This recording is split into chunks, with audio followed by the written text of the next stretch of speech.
basically. Okay, this is where we left it off. She's at this point at part 37, trying to find him so she can serve him the divorce papers. Okay? Here. So let's start in the beginning of part 37. Part 37, who the fuck did I marry? So at this point in time, I have filed for divorce. I paid for the filing fee. I'm representing myself locked in, and it should be an uncontested divorce. During this time, Legion had driven to Philly, lied to his family, and said I had cheated on him, that he caught me, and that the guy I cheated on him with was a law enforcement officer who used his gun to threaten him to get out the house. What is this, by the way? This is the full clip with the context if you end up responding to those clip chimps? No. Social battery wise, unless you're in retail, fucking retail, it's very different. You're out of touch. I'm going to die, dude. There's motherfuckers who are accountants in here and they're misunderstanding what I'm saying. A real job does not expend your social battery in the same fucking way as someone who did a sales job, a real job, okay? I'm telling you, as someone who did both, like 9 hours of constant performance and people pleasing taps you out from social scenarios. After 9 hours of that, I could probably do fucking physical labor. It would not bother me. But I can't fucking do more social shit. That's my point. Like, there are obviously real jobs out there that are good comparisons. Service sector, people-pleasing jobs would be very similar. Those are like, I think, customer service type shit. But like, if you're an accountant or if you're even like in sales, my interactions with clients was limited. Way more limited than like constantly having to do this for 9 hours with like a back and forth interaction for 9 hours. That's what like sucks your social battery and you just tap out after it. I want to just clip this part alone and just repost it. Like just this area. It's on LSF already. This is what people got mad at you for? No, they got mad at me for the earlier thing that they clipped out of context.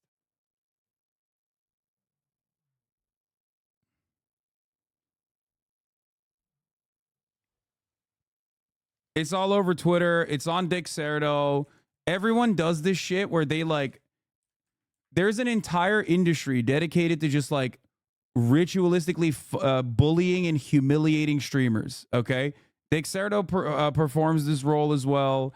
Like, it's just there's no way to reason with it either. Once you got like once someone fucking decided the farm is open, it's open.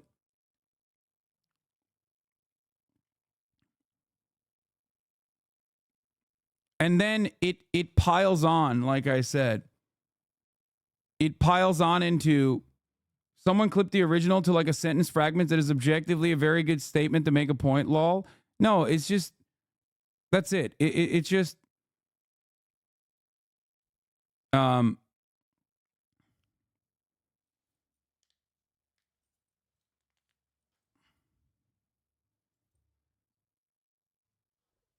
it's not on Dick Cerdo that chatter is lying. People just want to continue the drama. Oh. Anyway, let's get to service type shit. None of that was true. But like, if you at some point while he was in Philly, he ran out of options in terms of where he could stay. Family members did not want him to stay with them. Apparently, a lot of bridges were burned, according to the female cousin I had talked to on the phone. So he left Philly and went to Augusta. Yes, what you were hearing is correct. He drove from Georgia to Philly, stayed in Philly for about 3-4 days, left Philly, drove back to Georgia, went to Augusta. Keep in mind, if you have lost your notes at this point, he was raised in Philly and did high school in Augusta before he went to California. So he has family in Augusta. So at this point, he's on his way to Augusta to stay with a new set of people. The reason why this is important is because what I have is a divorce settlement apparently agreement. Dick Cerdo posted it and deleted it. Divorce settlement agreement has to be signed by the two of us, where we are basically telling the court, look, this is what he's keeping, this is what I'm keeping. I need his signature. Let me repeat that. I need his signature because I wanted a very quick and painless divorce, as much as it could be. So by this time, this is now around June 25th. So around June 25th, he's now in Augusta. He had left the house June 17th. So between June 17th and June 24th is the trip to Philly, then leaving Philly, coming to Augusta. My aunt and my little cousin get in the car with me, and I drive to Augusta with a rag on my head, some sweatpants, and a tank top because it's July, so it's hot. But we ride to Augusta. I had spoken to him. I had said, I just need you to sign this piece of paper. And he was like, I'll get to it when I get to it. No. We're going to get to it as quickly as possible. So that means I got to drive to Augusta, coming to Augusta. My aunt and my little cousin get in the car with me, and I drive to Augusta with a rag on my head, some sweatpants, and a tank top because it's July, so it's hot. But we ride to Augusta. I had spoken to him. I had said, I just need you to sign this piece of paper. And he was like, I'll get to it when I get to it. No. We're going to get to it as quickly as possible. So that means I got to drive to Augusta tomorrow morning at 7 o'clock. I'm going to do that because I need that signature. I ain't telling this. This was my attitude. Sure enough, went ahead, drove down there. I met him at the UPS store in Augusta. It's in the same Kroger shopping center. They had a notary there because I needed the papers to be notarized. So he pulls up. It's only been a week since I last saw him. It has been months since my aunt saw him. Okay. She had no idea of the condition that he was in. Again, I'm telling y'all, when I met him, when he met my family, he was like a size 3X. In just a short span of time for a week, he easily could have been in an extra large, maybe even a large, but was wearing 3X clothes. So he has told me this whole time, he didn't know I had spoken to his family. Okay. Probably need to put that in there. He did not know I had spoken to his cousin. So he was telling me that he had a place to stay. He was staying with some family members, and everything was cool. He told me he was going back to Augusta because he had a job. That's what he told me. The family member, the cousin, told me, oh no, it's not that he had a job. We kicked his ass out because he's still lying, and we don't want anything to do with him. So when I saw him get out the car, I immediately knew, you probably have not washed in 3 days. I'm not overreacting. His nails had not been cut, so his nails were a bit long. He smelled like the Chattahoochee dump on a hot summer Georgia day. He stunk so bad. And for a moment, I did not recognize the man that I was legally married to. I did not recognize him. He almost looked, what's the word? Emaciated? I may be mispronouncing it, but the way someone looks when they've lost so much weight and it's almost like your skin and bones. He looked homeless. He smelled homeless. And my heart just kind of broke. It kind of did. I'll be honest, it kind of broke. It did not break enough for me to not get that signature though. So when he walked into the UPS store, you clearly could see that some of the people were like, let me get away from him. Me, I just was like, okay, so I just need you to sign right here, and I just need you to sign right there. Okay, and then a woman named Lauren came over and notarized the papers, and then we were done because he signed the divorce agreement. He didn't even read it. The reason why I'm pointing that out is because he didn't read the part where what's left in the house now belongs to me, where he took technically what he was going to take. Everything else in that home belongs to me. Remember, I told y'all he had left all his Invicta watches. He had left all his WWE championship belts. Not the Invicta watches. Oh no. A lot of his clothes, his Cole Haans. He had left all that stuff. He never even read the divorce agreement. So he signed it. I signed it. Lauren notarized it. We leave the store, and I said, "Have you eaten?" And he was like, "Yeah, I ate. It's just my knee." So again, he's talking about the knee, but if you saw him, you would know there's way more to it than the knee. So I said to him, look, since you met me here, let me give you some money so you can get you some chicken nuggets. Yeah, that's what I said. You can get you some chicken nuggets. So I believe I gave him like $5 or $6. Go get you some chicken. I think I Zelled it to him, actually. Just go get you some food. Then because where he parked was not far. It was like, okay, I'm parked here. He's parked in front of me in the other row. So there's that aisle that you can drive down. So I walked him to the car, and I saw the condition of the inside of the car. And that's when I knew he's been living in his car. He's been living in his car. So clearly I no longer had a question of, so where's this offshore account? Where's the U.S. bank savings account? Where's the checking account? Didn't have that question anymore, because if you had money, you wouldn't be living in your car. You would not be in the same clothes that you were in when you left my house on June 17th. And this is now June 25th. So he was like, I'm gonna be all right. I'm about to start a new job. I'm gonna be cool. I got a family member I can stay with. Everything's gonna be okay. All right. I said, I will let you know when the divorce is granted. I said, I will send you a copy of the divorce decree. And he was like, okay. He said, well, how long do you think that's gonna take? said, I'm not sure. I thought I had to wait 30 days before I could file the divorce agreement settlement form, and then the judge would grant it in 30 days. So basically, this is like June 25th. I'm looking at the end of August that it would take for the divorce to be granted, assuming there were no hiccups, assuming he didn't decide he was going to pull a fast one. So I told him, I was like, I'm going to file this, and then once we get the divorce decree, I'll send you a copy. He said, okay. He got in his car. I got in my car. I drove all the way back home, and he went to wherever he went. Next part is the next series of lies that I was faced with. All right, part 38 of Who the Fuck Did I Marry? I'm going to call this housekeeping and missing pieces. So, housekeeping. First and foremost, as much as I know you all have enjoyed this series, and some of you have told me how entertaining you have found it. Finally, we're back in the car. Let's go.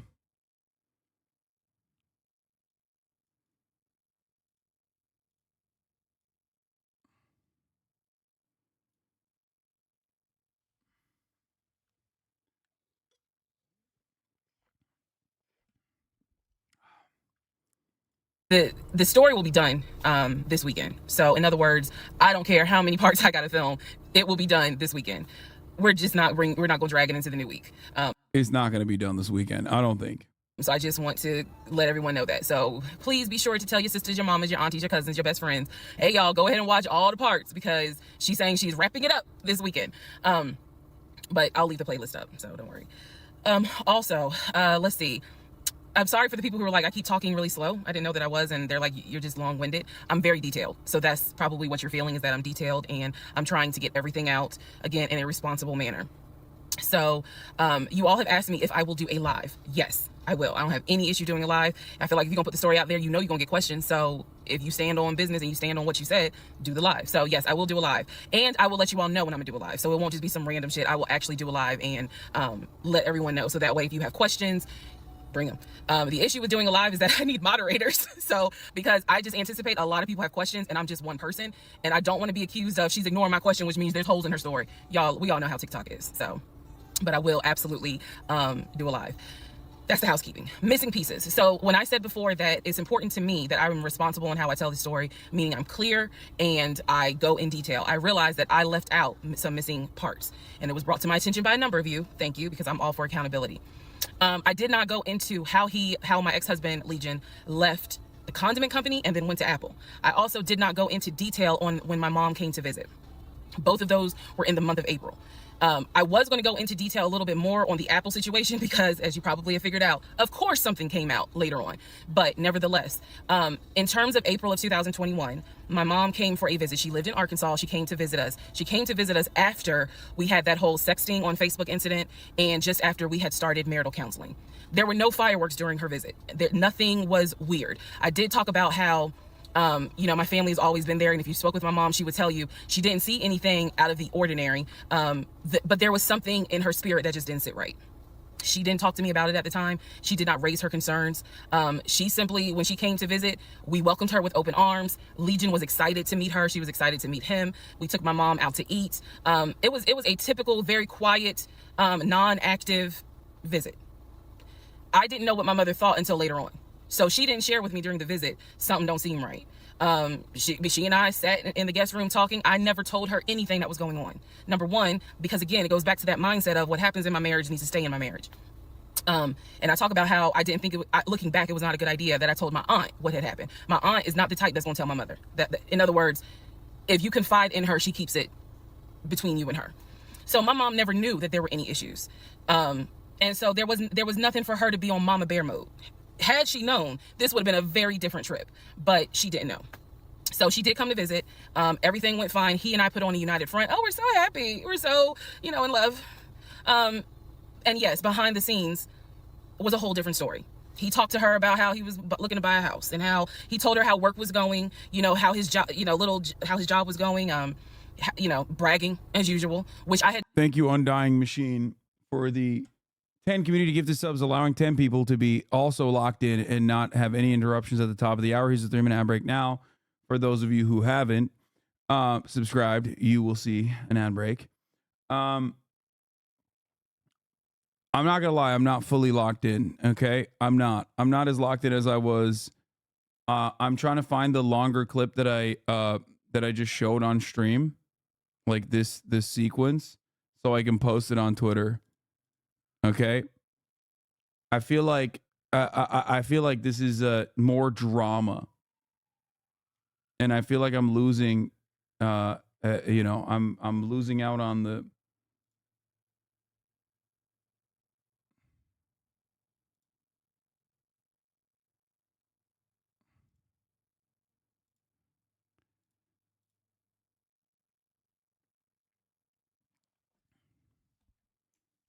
Here, yeah.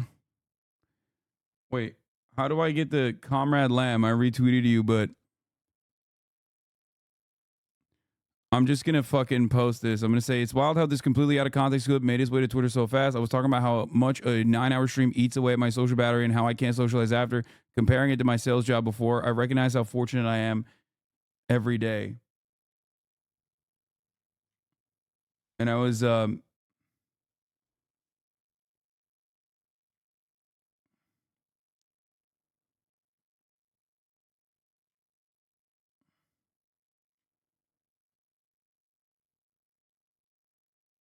yeah.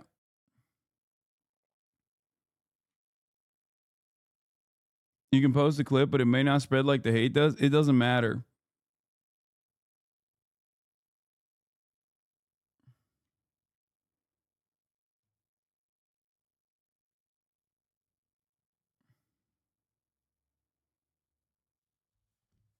You reacting to it is what they want to. Just ignore it.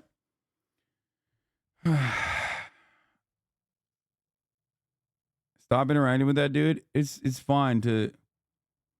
Mr. Big Streamer can yell at chat all day long, but can't take a little drama out of context clip. My friend, you even recognize that it's like purposely fucking done to maliciously spread hate. Like, I don't know what to tell you at that point.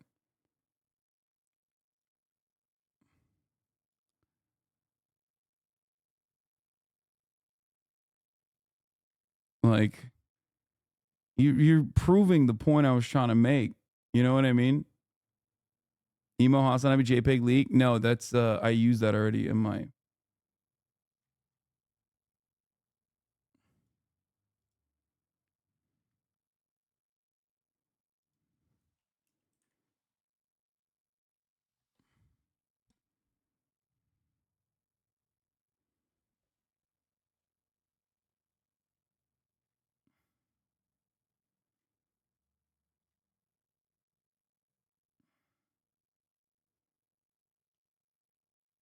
You need a bot to delete it. Rusty Bikes, thank you for the 20 gifted subs.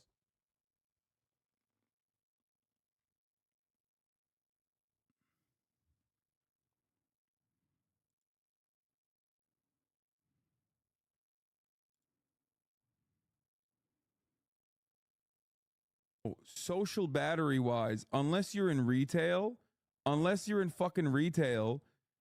it's very different. You're out of touch with them. I'm gonna die, dude. There's motherfuckers who are accountants in here and they're misunderstanding what I'm saying. A real job does not expend your social battery in the same fucking way as someone who did a sales job, a real job. Okay. I'm telling you, as someone who did both, like 9 hours of constant performance and people pleasing taps you out from social scenarios. After 9 hours of that, I could probably do fucking physical labor. It would not bother me, but I can't fucking do more social shit. That's my point. Like, here, go blast this off. There are obviously real jobs out there that are good comparisons. Service sector, people pleasing jobs would be very similar. Those are like, I think, customer service type shit. But like, if you're an accountant or if you're even like in sales, my interactions with clients was limited, way more limited than like constantly having to do this for 9 hours with like a back and forth interaction for 9 hours. That's what like go retweet it and like it. Your social battery and you just tap out after it. Yeah, think about it this way. Like you give presentations for your job, right? Imagine giving a presentation for 9 hours straight.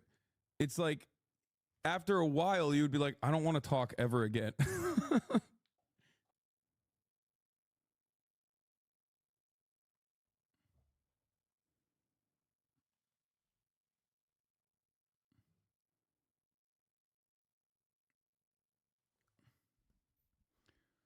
The call center will actually crush your soul. Like we had to ask money 3 times, even said no repeatedly, extremely sus. Yeah. This drama will unironically swing into the emo stuff later. Love the streams. Thank you for helping me refine and understand my place in the world.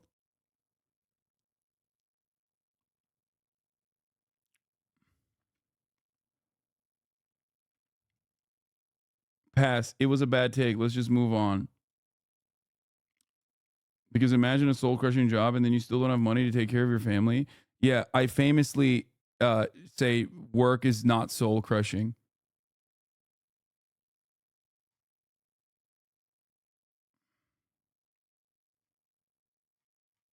Come on, chatter. Please. I never said anything about money. I'm simply comparing different types of jobs to different types of jobs and like how they can be fucking shitty in different ways. I don't understand. This is why people stop watching. No, man. It's not because of hater content that people stop watching. Your chat is not even on your side. What the fuck? The real reason why people stop watching is because shit like this pops, dude. It bangs. It bangs on Twitter. It's like, and new people that would normally filter in here are immediately fucking negatively polarized against me. That's it.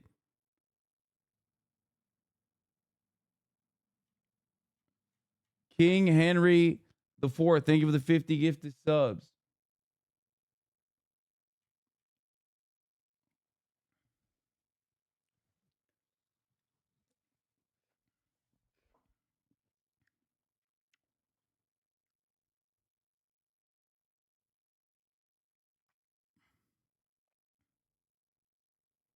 You're not going to convince normal people that streaming is difficult whatsoever. You will look even more out of touch and people will pile on even more. I know.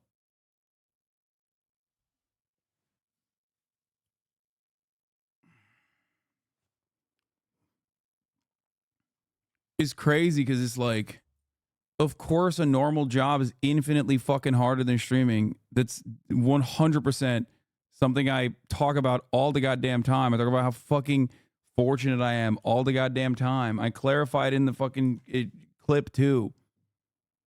But even then, even in the clarity, there's still people who are just like,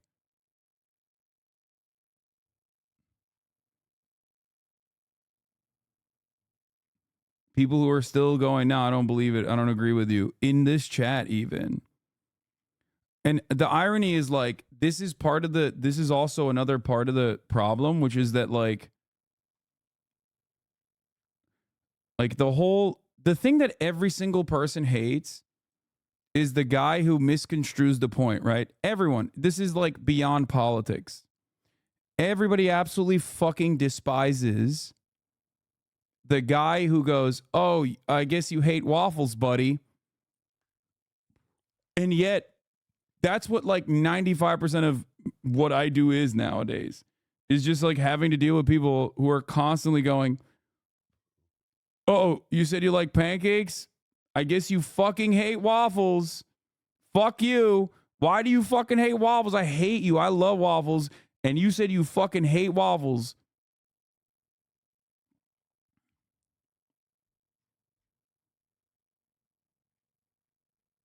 Also, you're a fucking terrorist now. And then as you guys experienced in a sequence of like 30 minutes, it goes from something being clipped out of context to being posted on Reddit, being reacted to by one of the largest fucking content creators on the platform. Literally every single drama peddler posting it on Twitter. You experienced it in real time. How quickly something could just like go from an offhanded comment that immediately gets clarified a second later. Hasan, welcome to Celebrity, my guy. No, there is no fucking world. There is no world, and this is celebrity. That's not how this works at all.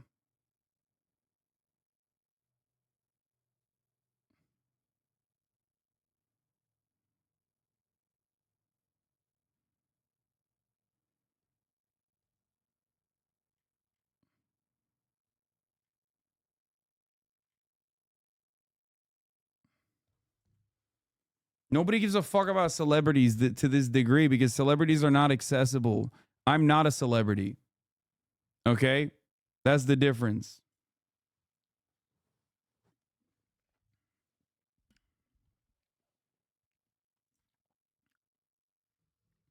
I can't believe I have to sit here and be like, hey, man, maybe what you just experienced over the past like hour in front of your own eyes is not good and or healthy. And that it's just like it's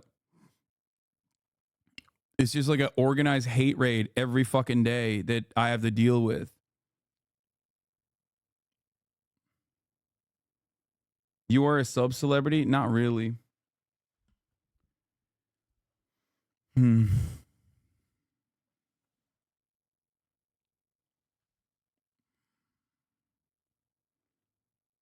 And it very quickly spawns into like real world issues for myself and my family. That's the other part of it that's like annoying. It's just like and for the record, it doesn't even matter. This happens to everyone and anyone. It happens to normal people as well. It happens to like people who randomly go viral. It's really crazy how much this is normal now. Like this, you know how the like a lot of the red pill 4chan terminology like looks maxing has made its way into TikTok and people just like normal people know about those things now, those concepts now.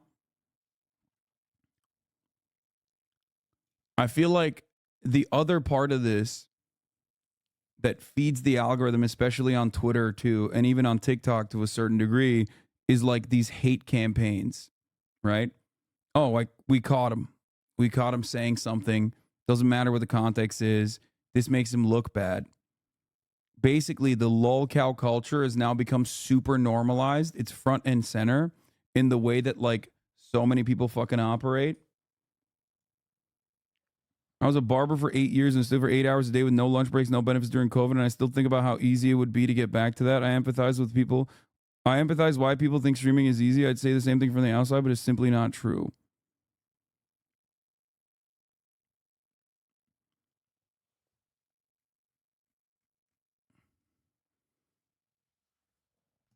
Yeah.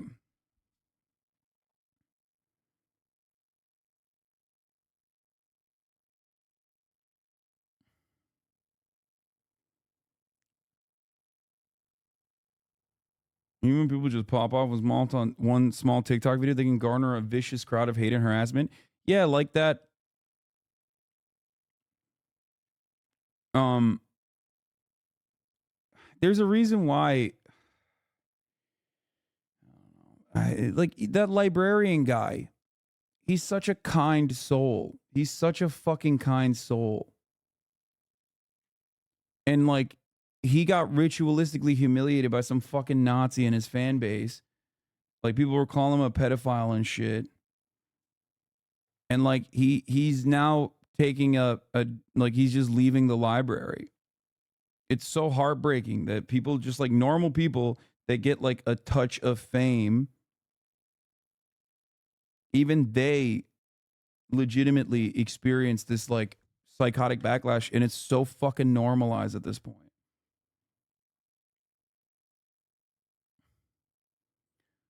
It's such a wild thing to say because it basically is the same principle as trying to act like I am anti-trans. You know what I mean? It's like one if there are a couple things that I advocate for every fucking day, it's like workers' rights. You know what I mean? It's trans rights.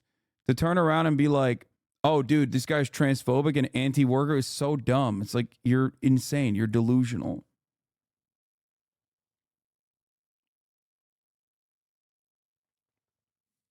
Anyway.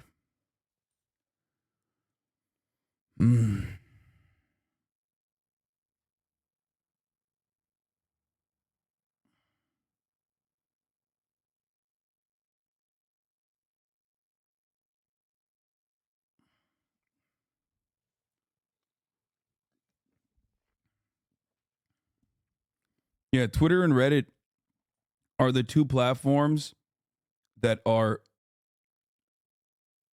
genuinely fucked up.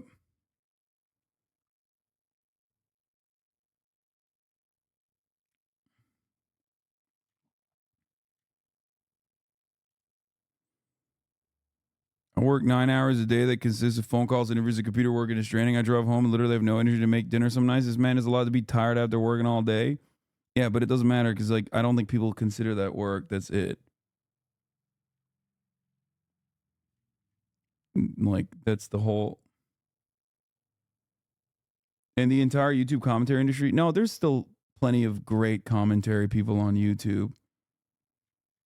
Yeah, immediately pussy in bio.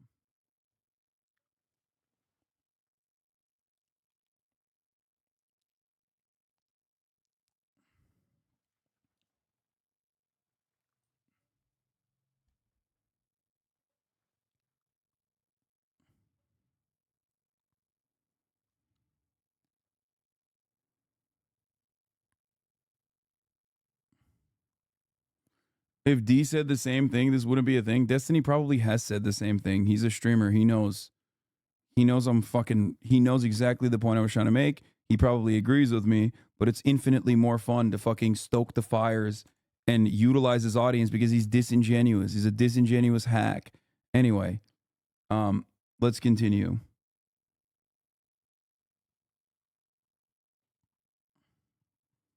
Let's do this. I did tell my mom, look, he's going to talk about himself and money a lot. So just change the subject. If he brings up a house, change the subject. That was my instructions to her because I was like, I don't even want to get into the whole house situation.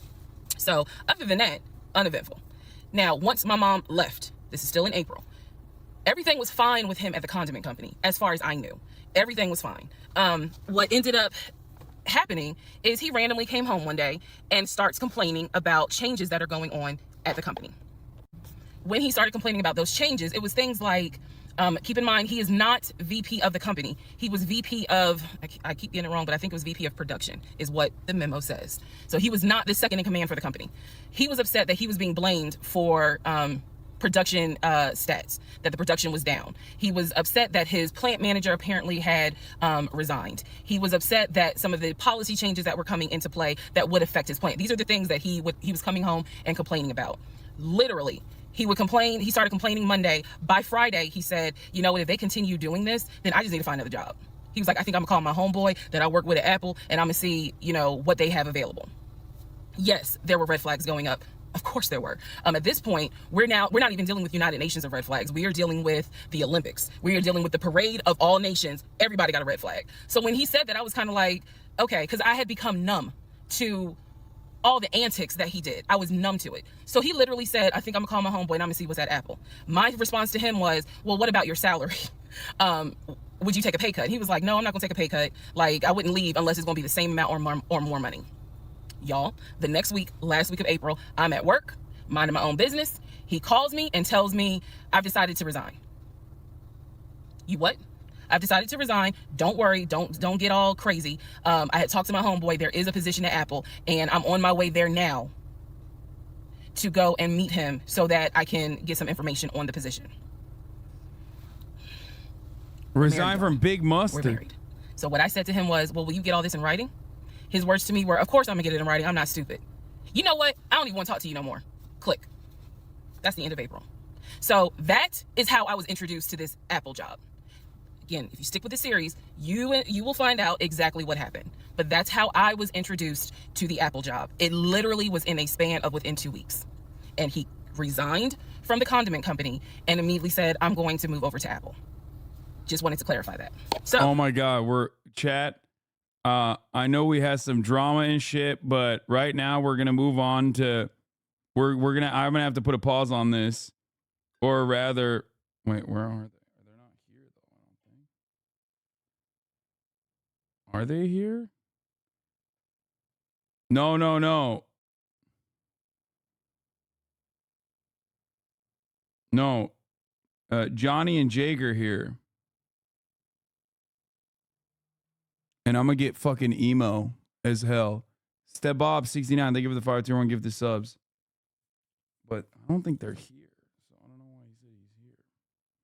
Did he go to the wrong place? What happened?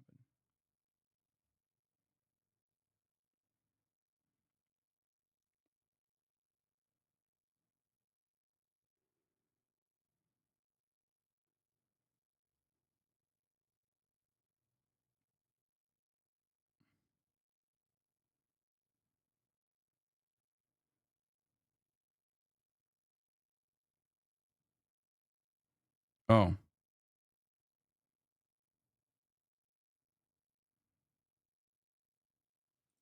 Okay, never mind. They're coming in a second. We will continue on. Part 39, who the fuck did I marry? Everything you're going to hear, probably in this part and the next part, all of this happens in the month of July, 2021. Divorce has been filed. It was filed the end of June. I got his signature on the divorce settlement agreement. I thought that I had to wait 30 days before I could actually file that with the court. And so this is kind of in the limbo period because I'm still within those 30 days. So he left a book bag at the house, book bag that had all kind of paperwork in there. Inside the book bag, this is the paperwork that I found. Number one, I found a packet from the condiment company where it showed his 401k contributions. It also stated in there that he had been terminated. So he was terminated from the condiment company according to the paperwork in the packet that I saw in the book bag that he left at my house. Also in the book bag were paycheck stubs from a previous job where he worked at a cemetery. The same cemetery that he took me to show me where his grandmother and grandfather were buried. So let's go ahead. I'll do this video and say this is what he told me. This is what I confirmed. He told me his grandmother and grandfather were buried there. He showed me a headstone with a family name on it. If you go back in previous parts, I talk about it. The truth is they are not buried there. He is of no relation to the people who are buried at that particular gravesite. Only reason why he knew about it is because he had worked there. Also in the book bag, it was a copy of a driver's license that he had. The address on the driver's license, now this I still don't have an answer to, but the address... I called it. I mean, I knew the gravestone was going to be fucking fake. It was obvious, but I mean, it's just like a wild thing to lie about. So many of the things he lied about are just so irrelevant. It genuinely makes me like... It genuinely breaks my brain.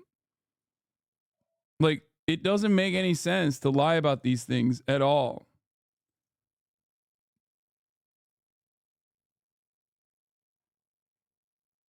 Oh, the librarian actually got a job at PBS Kids. That's why he quit his library job. That's sick. Anyway, the emo boys are here, by the way. Hold on, I gotta open the door. 1 second.